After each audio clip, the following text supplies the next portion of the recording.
Hello and welcome to episode 85 of Toward a Better Life. This is your host, Kevin Pennell. Think of me as your guide as we travel together, creating more fulfilling, rewarding, and healthier lives. You're not going to need much for this trek, just an open mind, spirit, and heart.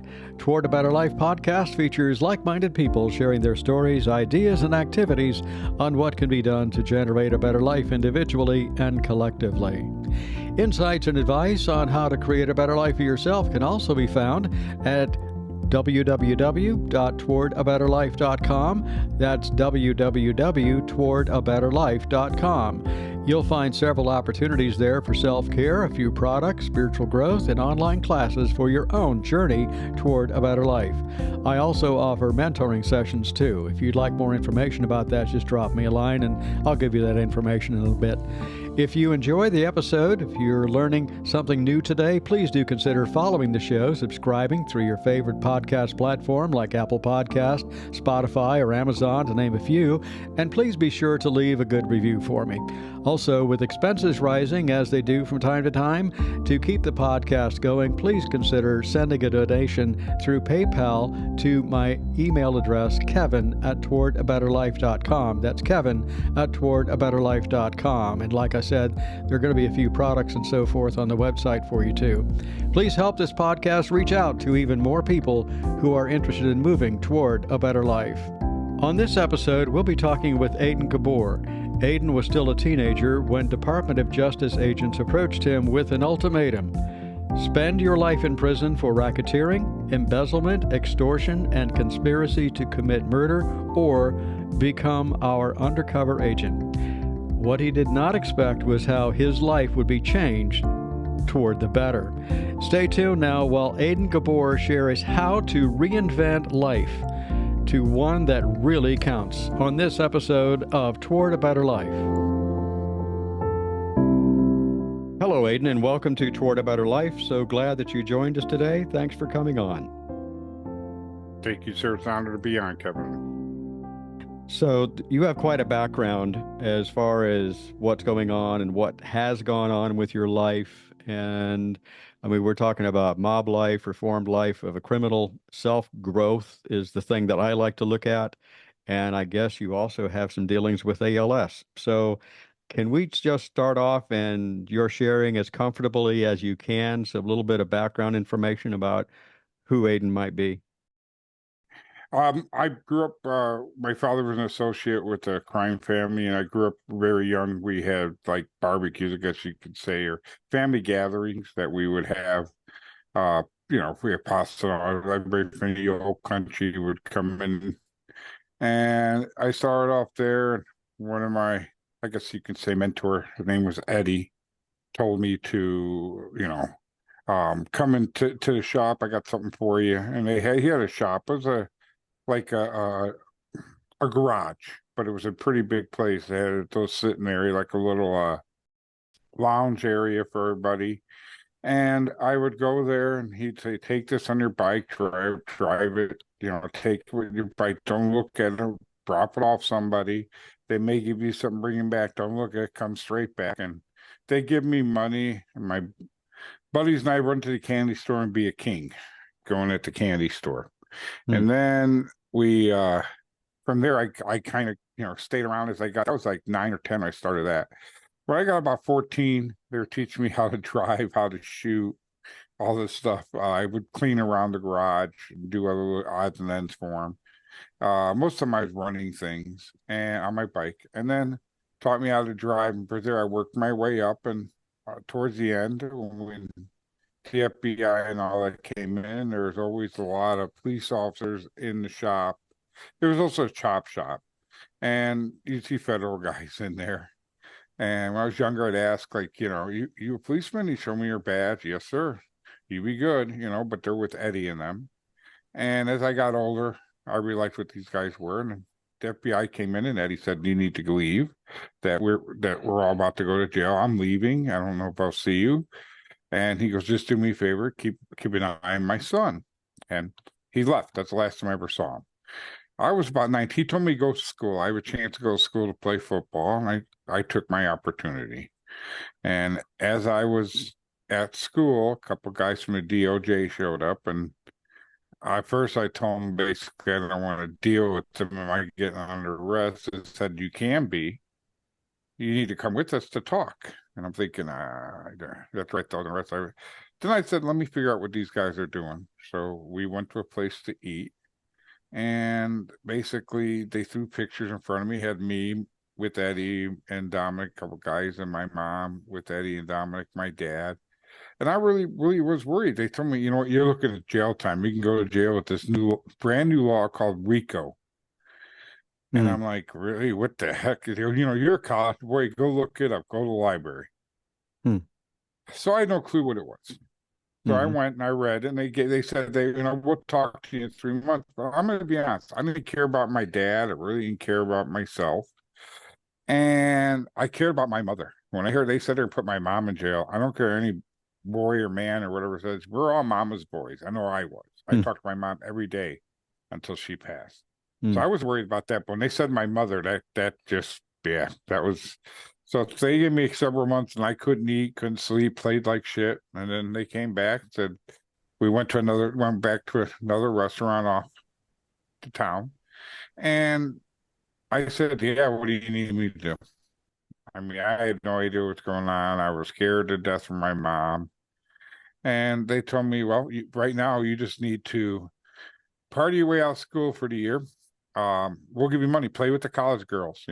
Sow your oats."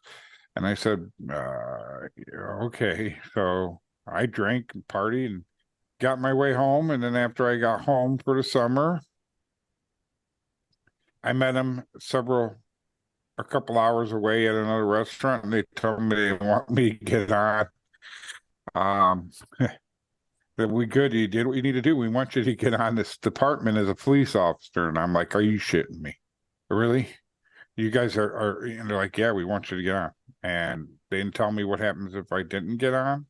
They just said you need to get on. And at that time, basically, if you're physically fit and not an idiot, you could pass the test. And I got on. Hmm. But prior to that, after they told me, I went home and I told my mom and dad, I go, Dad, I don't want to go to school. My dad's like, why? Well, what's going on? And I'm like, it's just not for me. They're like, well, no, what are you going to do? And I go, I'm going to be a policeman. Hmm. My dad lost it. He's like, you're going to be a fucking flatfoot? I'm like, he's like, get out of here. I didn't talk to my father for 10 years after that. My mother came and she goes, Aiden, what are you going to do? Do you want to? I go, yeah, I want to do this. She goes, okay, this is what you want to do. I'll talk to your father. Well, yeah, didn't talk didn't work with him. Hmm. So I got on the department, and my first thing in the department was they had a police officer that they thought was posing as a hitman. I just laughed. Hmm. I'm like, seriously, this is what you need me to do? Because my time when I got to 19, because in everything before I went to school, I enforced with the guys. I did a lot of things that I needed to get done that they asked me to do. And so I thought to myself, you guys have to be, you clowns are just, you kidding me. So I got on, and they said, get this officer. His name was Terry. And I don't know if you ever met anybody with an abrasive personality. I mean, just minute you met him, you thought, oh, well, this guy, I hate this guy already. That was him. And everybody in the department was like, he's a loner, don't go by him, yada, yada, yada. And I thought, well, hey, he's nice. Like, you're kidding, you're talking to him. Like, oh, he might be all right. You just, but you got to just give him a chance. So it took me several months, and I got close to him. I actually partnered up with him on some things. And he, after about 9 months, we started going out and drinking. And I think that was the start of my downfall with alcoholism. We go out, and he was a gulper, which eventually I became. And he started talking, and he looked at me, he goes, I know you. I'm thinking, okay, yeah. He goes, no, I know you before you started becoming on the department. I'm like, what are you talking about? He goes, I saw you running with Eddie and them. You were running with Eddie and them and his crew. I go, you need to just be quiet about it. That's old news. And we just kept talking, and eventually he got drunk pretty good. And a couple months later, he finally tells me, he goes, yeah, he goes, I'm working with a crew out here. I'm like, good for you. And he told me, he goes, yeah, I've done a couple hits for him. I'm like, oh, you just need, you know what? If you have, just shut up. I don't want to hear it. Shut up, man. You just, you need to be quiet as stuff. He goes, well, I'm going to get on this crew. I go, you don't want to do that, but okay. After another couple of bit time, he was talking more and we got a little more close. He's telling me more. He told me what he did. And his wife, one day we were all drinking. His wife's there and she's crying. She's like, and I go, you need to keep it together. And she's just like, oh no, he told me. I go, you just need to shut up. I can't tell all the words I said. You need to keep it together. And then we went one day to their house, and because he was pretty loaded, so I took him home. And she's telling me, you need to be quiet. So when I left, I met up with Dumb and Dumber, the two clowns, and I told him, I go, he admitted to it, but I didn't have anything on me because you don't think about it when you're going. Mm. And I go, just pump the wife. I go, she's ready to go. If she comes to you, you can use her against her, or with the Soul Rico thing from what I read. And he's like, oh, yeah, she knows everything. And that's how they got. And when I was told this at the beginning of all this with the DOJ, the first thing they said to me was, well, you're going in, you're as an informant. You're not undercover, you're an informant. No backup. No one's going to be there. If something happens to you, well, something happens to you. They didn't care. You're an informant. All we want is information to rest. There it is. So I looked at them after they got, I said, this is it. You need me to testify? And they go, no. Because if you testify, you're one and done. We don't want that. We got other plans. We do not want, we just want information onto the arrest. We need somebody inside to get it.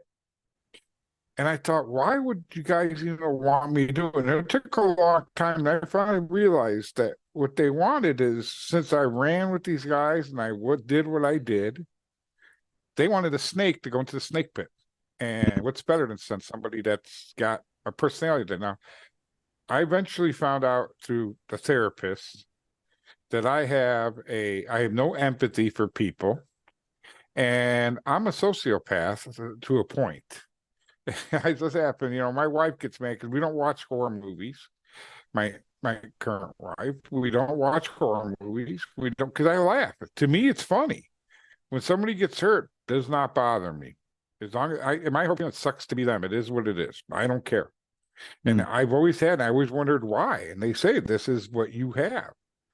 So through all this, through everything I did, there was no problem. And I kind of liked putting that clown away. And after a while, I thought, you know what? They came to me and they said, now we want you to get in a different department. And I'm like, which department? They told me. And I go, that's where I grew up. You guys are at, yeah, that's where I grew up. Really. So here I am. I went and worked on that department. In the book, I'll tell you, I had several dealings with guns put in my face. I was stabbed and stuff. And I got on the department. I put several police officers and several politicians in prison from getting information. And through it all, it's people have, who did what, who did this, and they pointed guns at me. And my whole thinking was, you know what, I wasn't scared to die. And I would say, you know what, you do what you got to do. But I'm going to tell you, I'm doing my own thing. And I had my best friend was on that department. And unbeknownst to him, he got a lot of information from me too, because he was a different area. And not till several years later, I told him. But during my time there, because I became an alcoholic, extremely bad. And I'm going to tell you right now, there were several times, or more than that, about 200 times I woke up where I had a 357 of mine next to me with a round in it. And I know at least a couple hundred times I spun that barrel and I pulled that trigger. And there's sometimes I woke up with 3 rounds in that gun. And I don't know to this day, God had a reason for that never to go off on me. And I remember putting it in my mouth, putting it to my temple. I would have hallucinations of seeing St. Michael with the flaming sword coming at me saying, you betrayed. Because when I worked with Eddie and them in a crew as a family, we were a very tight-knit family. You don't go cross the family. And I never did. I say to this day, I never said a thing against Eddie or anybody in the crew I ever ran with. Nothing. If they came to me with that, I would tell them like something. and basically kiss something. And I never did. I'm saying this, but these people think I have. I've had several attempts in my life. They've been shot a couple times. People thinking I did things that put the crew in jeopardy, but I never have. I put law enforcement people away, and they've come after, they're trying to figure out who did it to them. And some of them are very low life people. And, through it all, I was seeing the flaming sword, and I was, if you become in law enforcement, they got a thing called the blue line. You don't cross it. Right. You're the men and women of law enforcement. You keep those blinders on, and that ate at me. And I could not talk about this. I was told if you talk about it, deal's off. So I had to keep this in as much as I can, and it was eating at me. And I drank and I tried to kill myself, and it just wouldn't happen. The gun wouldn't go off. Hmm. And I mean, spin that barrel. I remember seeing myself, right vividly, putting the rounds in. I don't remember 3 of them. I remember 2 once, and spinning it, snapping it, putting it in my head, and pulling the trigger, and then dropping it, and seeing the St. Michael walking away. And I cannot get rid of that. And that happened to my buddy Don. Found me in a hotel one day. I was gone. I got in a stupor, and he dragged me, and he tried to help me as best he can. The first time I got shot really bad, when I left it, I ended up at Don's place, and he put me in his garage. We called somebody we knew, a doctor, and they came. It wasn't, I had several, but there was nothing major, and I spent a couple of weeks in his house recovering. Hmm. And I remember this to this day. And my ex at the time didn't care where I was. I mean, I wasn't a good father. I wasn't a good husband. I'll admit to that. And Don said, "Oh yeah, he's out doing the thing," and she's like, "All right, whatever." And I got him. I know where he's at. So at the end of that, I went and did a couple work. And they wanted me to work at a casino, and they wanted me to look at things there, and there was nothing there. I mean, I don't know what they were trying to find there. Anyway, at the end there, they basically just say, "Hey, thanks for your service. Gave me a stipend." That was the end of it. Peace out. Hmm. That was I worked on that department to get all these guys almost 14 years. Wow. Yeah, and I did the same thing at a casino for a while, and I just stayed after I met my current wife, who supported me. And then through it all, I was getting bad with her, and I was having night terrors, and I would throw her on the ground. I would punch the wall. I would pretend to handcuff her. I mean, nothing where I would have any weapon or anything, but just throwing around, screaming. Hmm. And so she called my buddy Sam and Don and said, "Hey, he's just, well, I don't know what's going on with him. So they came out here, and first it was Don, and we had a long talk. It didn't really help. It did a little bit. And then Sam came out, and then Sam was very religious, and so was Don. They always told me, "Hey, you need to find religion." And back in the day, and Don was Catholic. He went to a Catholic school, and I told him to get F'd because I recruit for the other guy. That's what I do. I recruit for the other guy. I don't believe in this religion stuff. In other words, my buddy Don came in and he said, "You got to read these books." He's down there, he's talking to me. He says, "You need to talk about this." So I started really with Sam or something with Sam, and I never talked about it. And he got me, says, "You need to get this out." And so we had a long chat. He knows about 80%, 85% of what I've done. And he looked, he says, you need to write a book. And I said, "No, I'm not doing anything. I am not writing a book. I am not doing anything." He goes, "Did you read the books I got?" It was on the Baha'i faith. I don't know if you know what the Baha'i faith is. So the first books I read, and I thought, okay, I'm reading a book, something to do. And he's like, "You know what? You really need." I go, "I'm not writing a book." He's like, "You got it therapeutically. This is helping you talk to me. But if you write a book, therapeutically, it's going to help you." It basically opened a lot of doors I shut in my mind and brought back a lot of dark stuff from my past. And so I got a writer. We wrote the book. Sam's like, "Well, no, you got to do it."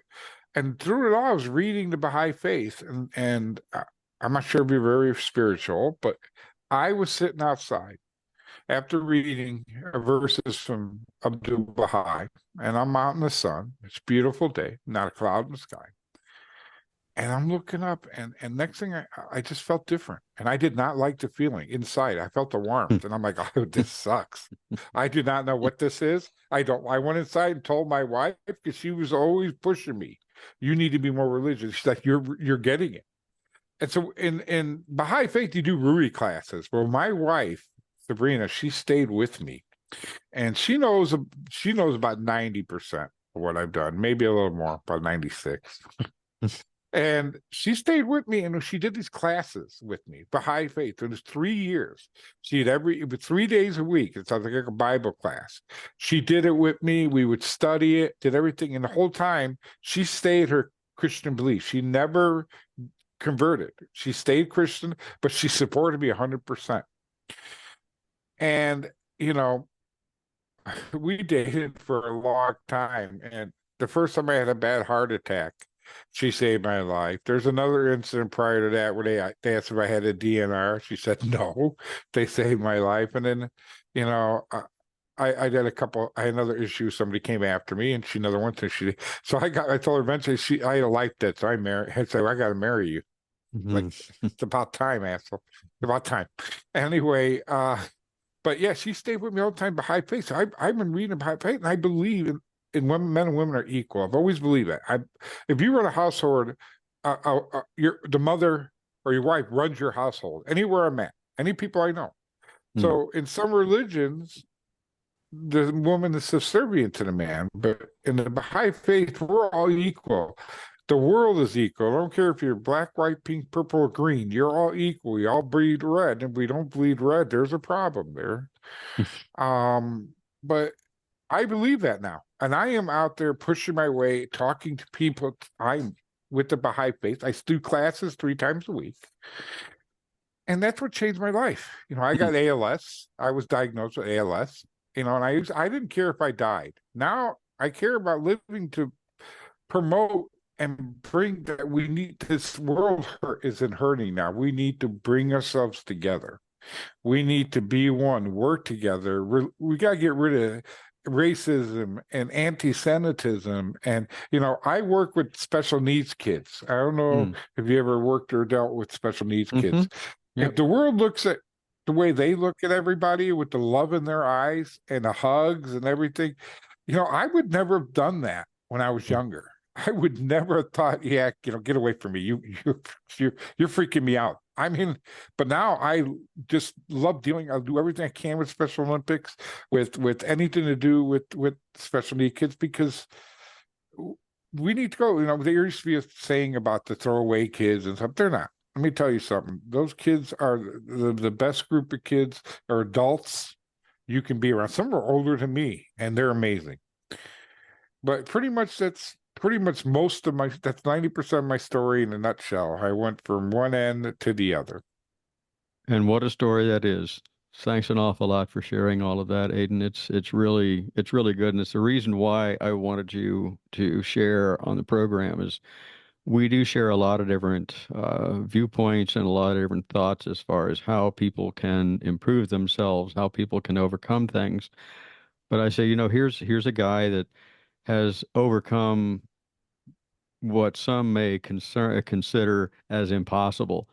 And at the same time, we hear about it and we read about it, and there are books about it, and there are fictional books about it, about mob life and about all this kind of stuff and the reformed life of a criminal and that sort of stuff. But you're the genuine person that has been through that. And I look at it from the standpoint of, to encourage people to realize that even though their world seems dark at the time, there is light someplace, but it may take you a while to get there. And when I hear you talking about how you had failed attempts at suicide, that does say a lot.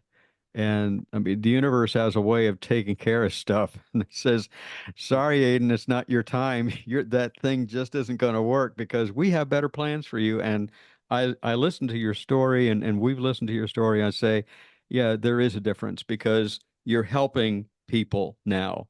you're encouraging people now.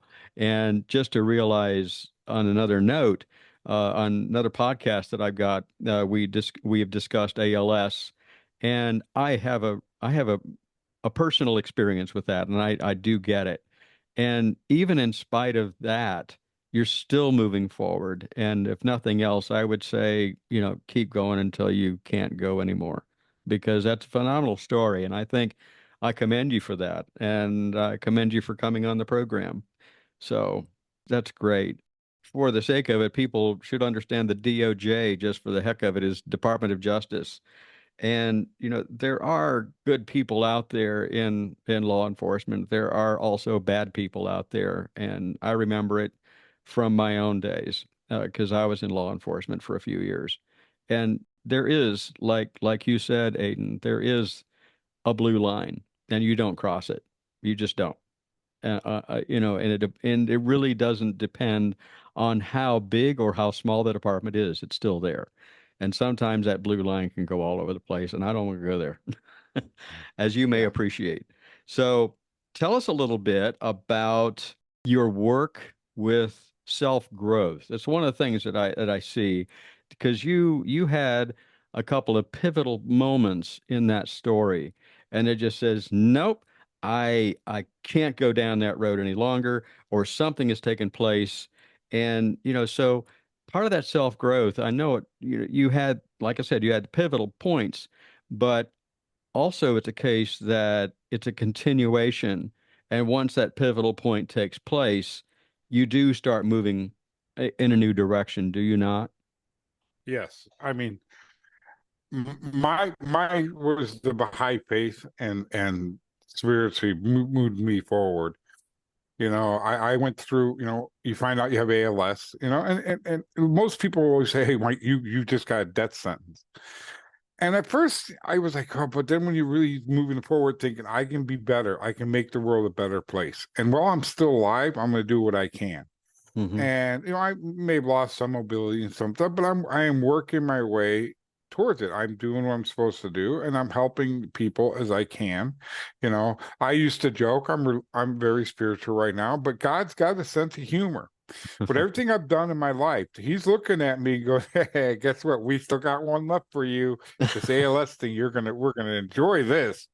And I've accepted my fate. I accept it. Okay, I've earned this ALS is deserving.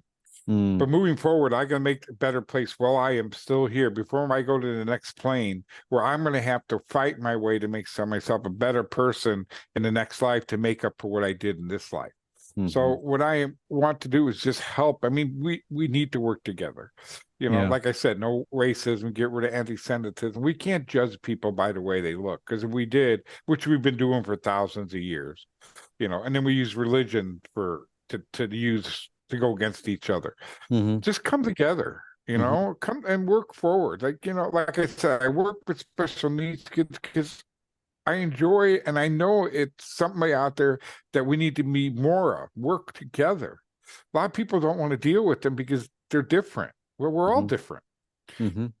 And like you said, you know the blue line. You don't cross it. And I did. I had to do what I had to do, but it killed me inside. It Hmm. did.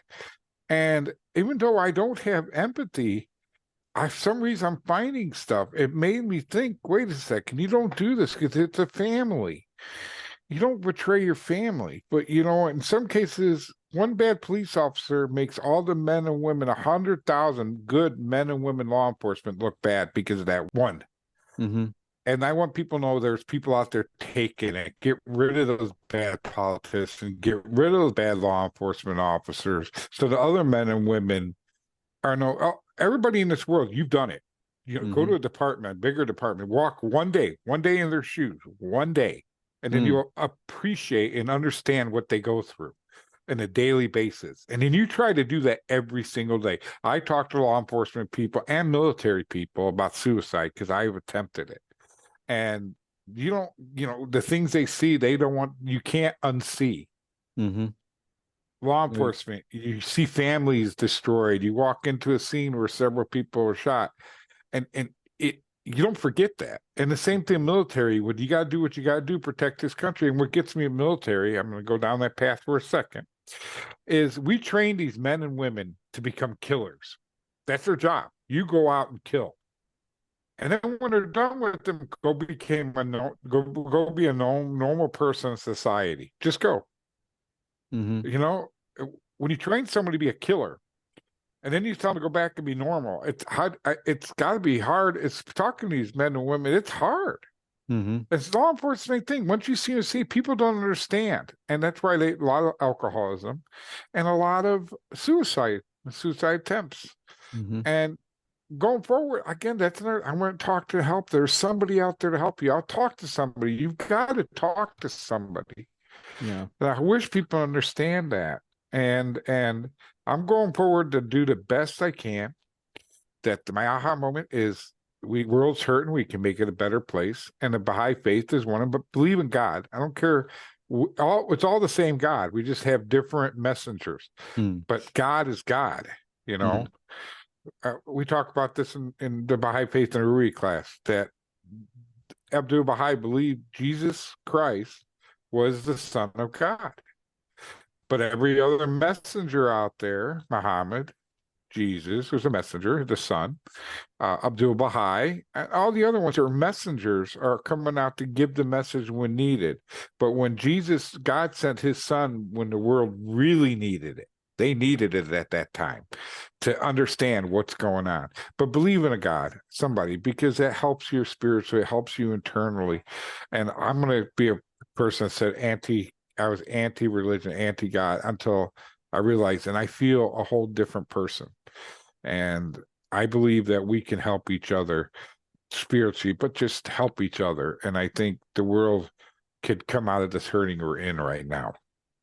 So one of the things that I'm thinking too, as we're talking about some of this, Aiden, is I want to bring it down to an individual. Let's just say that somebody has turned this on, and regardless of where they may be on that plane of existence, are they part of an organized crime thing, or are they just playing with it, or are they really into it, or are they trying to get out of it? Whatever that person might be, that's a person I want to, if we could kind of approach and give some thoughts to that person, because for whatever reason, they're listening to the program and they said, I got to find a way out. I've got to do this. And I'm hearing some key thoughts from you. And I think probably the number one is talk to someone. Does that make sense? Yes, sir. Yeah. Yes. Yeah. Go to somebody, somebody that you feel comfortable with, and somebody you can. If you're thinking of crime, if you're in anything like that, your crime family, a gang. I mean, I understand that you're looking for a family. That's really, if you may not have one, that's your family. Understand there's other things out there for positive, where these other ones are not positive. They are take advantage of people, and they do when they need it, win. There is no win. Where if you believe in other things in God, or if you believe, going to get out of it, just go talk to somebody. There's people out there been through it. There is all over the place, and I understand the wanting of the family, but that's not a family that you may want to be part of. Mhm. So you can get out of it if you go to just find someone to talk to, law enforcement possibly, or even your church. Go talk to somebody at a church. They can help you out. And you just don't need to be in this. And I understand, because when I was in, you have the power, you have respect. Respect's the big thing, but it's you got to earn it, and not earning it in a good way. And I believe in respect to this day, even though these kids nowadays have no respect. I get in a lot of disagreements with people even to this day, because if they disrespect me, I don't forget about it. And that's just the way I am, and I work on that every day, and I try. And I mean, I'm being the best Baha'i I can be. Like my buddy Sam said, you can be the best Baha'i you can be, because everything you need to do as a Baha'i, I can't do all of it. There's no way. I swear a lot. You're not supposed to drink. I have a little bit now and then. Medication kind of frowns upon it. And I carry a gun everywhere I go, and an ice pick everywhere I go. Just the way I grew up, because I've had several attempts, and that's just me. Mhm. And but I'm being the best I can be. I'm being positive. I work for things, but out there you can be positive instead of a negative towards society. Just go talk to somebody. Go to your church. That's probably your best bet.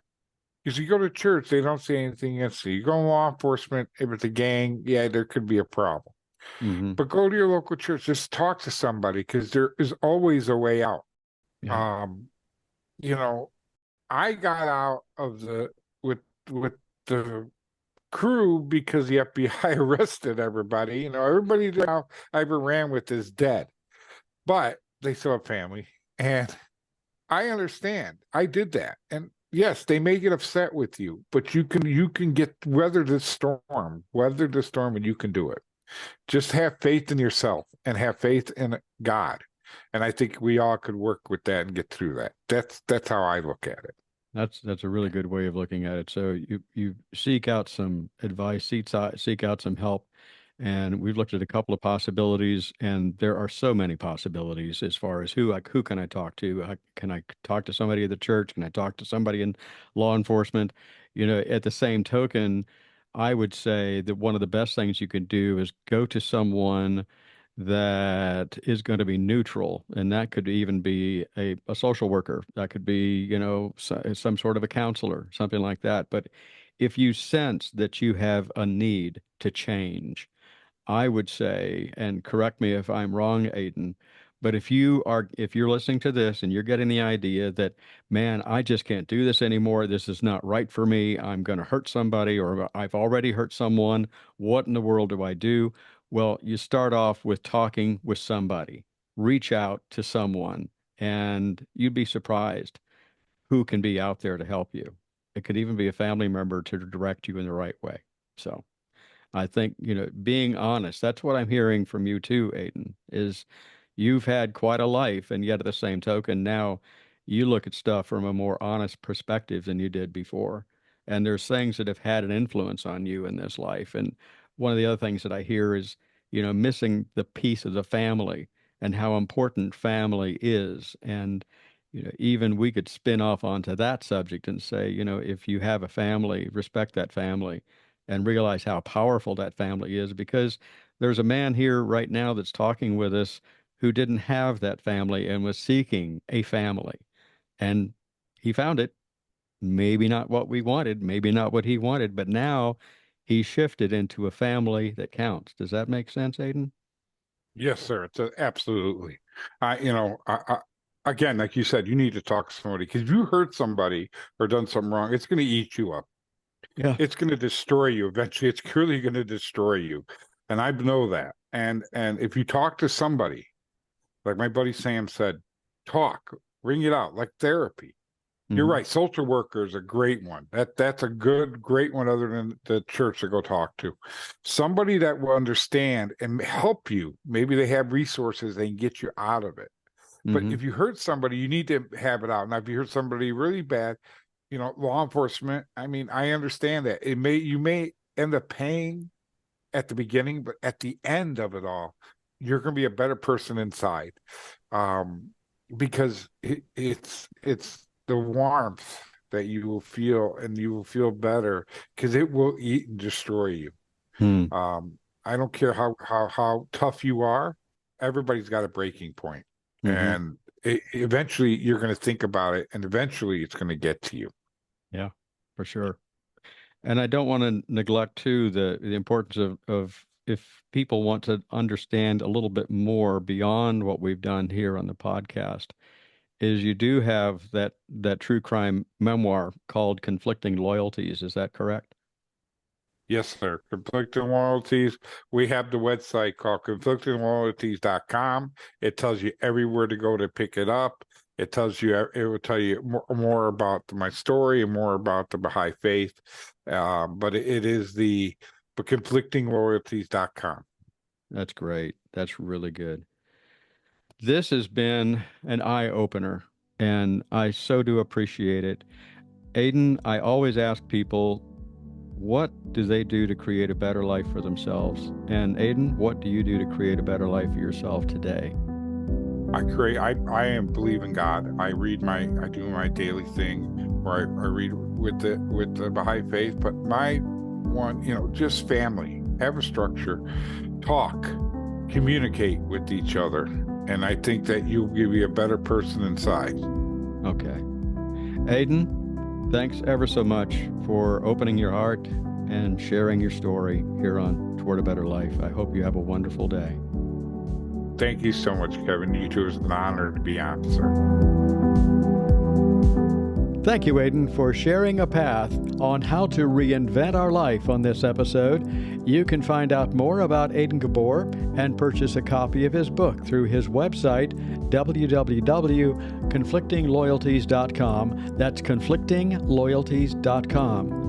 If you're seeking advice and insights on how to create a better life for yourself over and above the podcast, visit www.towardabetterlife.com. That's towardabetterlife.com, where you can find opportunities for self-care, spiritual growth, a few products, and online classes for your own journey toward a better life.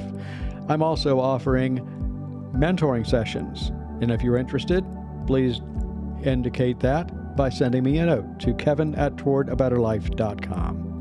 Join me next time on Toward a Better Life as I welcome Angela Calzone. Angela is a thought leader, advocate, and change maker dedicated to finding employment opportunities for individuals with disabilities. Her 2-decade career in the nonprofit world informed her desire to give back in the nonprofit sector, creating opportunities for the disabled. Next time on Toward a Better Life.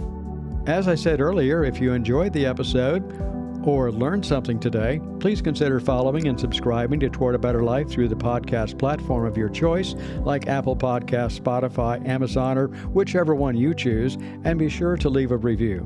This helps the podcast more than I can say and allows us to reach out to more and more people, which would mean the world to me. And thanks a lot for sending me a few thoughts here and there. Please continue to do so. And if you do have any further questions or if you'd like to be my guest, write to me, Kevin@towardabetterlife.com. That's Kevin@towardabetterlife.com.